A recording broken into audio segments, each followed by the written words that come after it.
Pak Ustadz kemudian mengeluarkan hantu perempuan itu dari tubuh Januar. Singkat cerita, semua kembali normal. Pak Ustadz bilang, kekurangan yang ada dalam diriku adalah daya tarik jin. Ia menyarankan kepadaku untuk rajin ibadah, dan hantu tadi tak akan mengganggu lagi. Kami semua akhirnya pamitan pulang. Aku diantar Bondan ke rumah kakak. Kebetulan dari Soreang. Rumah Bondan searah dengan rumah kakakku. Aku bermalam di rumah kakak untuk menenangkan diri. Jujur, ini pertama kali aku diikuti makhluk halus sampai segininya. Padahal untuk melihat atau berinteraksi dengan mereka sudah sangat terbiasa. 3 hari lamanya aku di rumah kakak. Aku juga izin tak masuk sekolah. Setelah kondisi mental dan mataku membaik, aku akhirnya kembali ke kosan pada Senin siang. Sore harinya aku mencoba mengontak Kak Ivan. Ternyata Kak Ivan kala itu sedang berkumpul di rumah Bondan bersama teman-teman lainnya. Aku pun langsung menyusul. Di rumah Bondan ternyata sudah banyak teman-teman. Mereka ternyata masih membicarakan kejadian yang kami alami waktu itu. Aku mencoba santai, karena kata Pak Ustadz, hantu itu tidak akan menggangguku lagi. Aku akhirnya izin untuk membeli rokok. Kebetulan aku tak membawa rokok sama sekali. Rasanya enggak afdol jika ngobrol bersama teman tanpa rokok.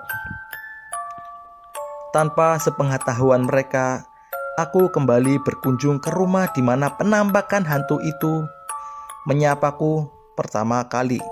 Namun aneh, saat lewat rumah itu, ada rada takut dalam hati. Rasa takut dalam hati membuat nyaliku mendadak ciut teringat raut mukanya waktu itu. Aku kemudian bergegas menuju warung yang sama seperti aku beli lilin waktu itu. Aku kemudian iseng menceritakan kepada ibu pemilik warung tentang kejadian yang aku alami. Tak disangka, ibu pemilik warung merespon ceritaku. Ia memberitahu bahwa rumah itu sudah dikosongkan sejak tahun 2000. Dari ceritanya, pemilik rumah itu mengosongkan rumah karena penghuni rumah sering mendapatkan gangguan gaib. Anak bungsunya sering kesurupan hantu perempuan. Mereka sekeluarga pun akhirnya pindah ke wilayah kota Bandung, sementara rumah itu dibiarkan kosong begitu saja. Ibu pemilik warung bercerita, ternyata lahan yang dibangun untuk kompleks perumahan itu memang dulunya merupakan sebuah kebun yang dikenal cukup angker oleh warga pemukiman. Apalagi rumah di mana hantu itu muncul dibangun tepat di lokasi ditemukannya seorang mayat perempuan buangan yang tak dikenal. Kejadian penemuan mayat itu terjadi sekitar tahun 80-an. Konon, perempuan itu korban pemerkosaan dan usianya sekitar 20 tahunan. Setelah mendapatkan informasi itu, aku akhirnya kembali untuk pulang ke rumah Bondan. Dalam perjalanan pulang, aku mencoba membuang jauh ingatan kejadian di malam itu. Aku pun memberanikan diri untuk kembali ke rumah itu dan melihat-lihat lagi setiap sudut rumah dan pagar tersebut.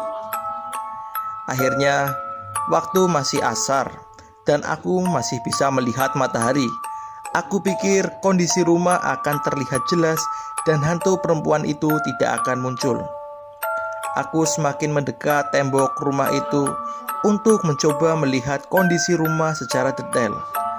Selang beberapa waktu, aku mendengar suara yang terdengar dari dalam rumah. Awalnya suaranya samar, semakin lama semakin jelas di telingaku. Abi. Kata itu persis dengan ucapan hantu perempuan itu saat pertama kali mendatangiku.